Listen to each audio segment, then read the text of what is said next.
আন্দোলনকারীদের হুঁশিয়ারি দিলেন স্বরাষ্ট্রমন্ত্রী। আন্দোলনকারীরা কোনো ধরনের ধ্বংসাত্মক কাজ করলে ব্যবস্থা নেওয়া হবে। মঙ্গলবার সচিবালয়ে এমন হুঁশিয়ারি দিয়েছেন স্বরাষ্ট্রমন্ত্রী আসাদুজ্জামান খান কামাল।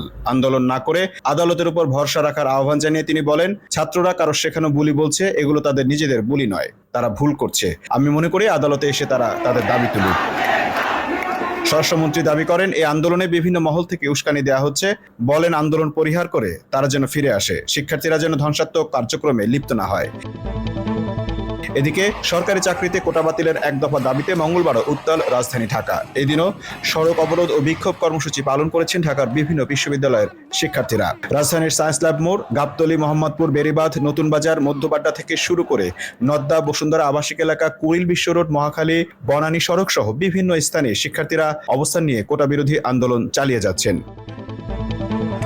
আন্দোলনকারীদের হুঁশিয়ারি দিলেন স্বরাষ্ট্রমন্ত্রী। আন্দোলনকারীরা কোনো ধরনের ধ্বংসাত্মক কাজ করলে ব্যবস্থা নেওয়া হবে। মঙ্গলবার সচিবালয়ে এমন হুঁশিয়ারি দিয়েছেন স্বরাষ্ট্রমন্ত্রী আসাদুজ্জামান খান কামাল। আন্দোলন না করে আদালতের উপর ভরসা রাখার আহ্বান জানিয়ে তিনি বলেন, ছাত্ররা কারো শেখানো বুলি বলছে, এগুলো তাদের নিজেদের বুলি নয়, তারা ভুল করছে। আমি মনে করি আদালতে এসে তারা তাদের দাবি তুলুক। স্বরাষ্ট্রমন্ত্রী দাবি করেন, এই আন্দোলনে বিভিন্ন মহল থেকে উস্কানি দেওয়া হচ্ছে। বলেন, আন্দোলন পরিহার করে তারা যেন ফিরে আসে, শিক্ষার্থীরা যেন ধ্বংসাত্মক কার্যক্রমে লিপ্ত না হয়। এদিকে সরকারি চাকরিতে কোটা বাতিলের এক দফা দাবিতে মঙ্গলবারও উত্তাল রাজধানী ঢাকা। এই দিনও সড়ক অবরোধ ও বিক্ষোভ কর্মসূচি পালন করেছেন ঢাকার বিভিন্ন বিশ্ববিদ্যালয়ের শিক্ষার্থীরা। রাজধানীর সায়েন্স ল্যাব মোড়, গাবতলী, মোহাম্মদপুর, বেড়িবাঁধ, নতুন বাজার, মধ্যবাড্ডা থেকে শুরু করে নদ্দা, বসুন্ধরা আবাসিক এলাকা, কুড়িল বিশ্ব রোড, মহাখালী, বনানী সড়ক সহ বিভিন্ন স্থানে শিক্ষার্থীরা অবস্থান নিয়ে কোটা বিরোধী আন্দোলন চালিয়ে যাচ্ছেন। Mamun Mahfuz, time news desk.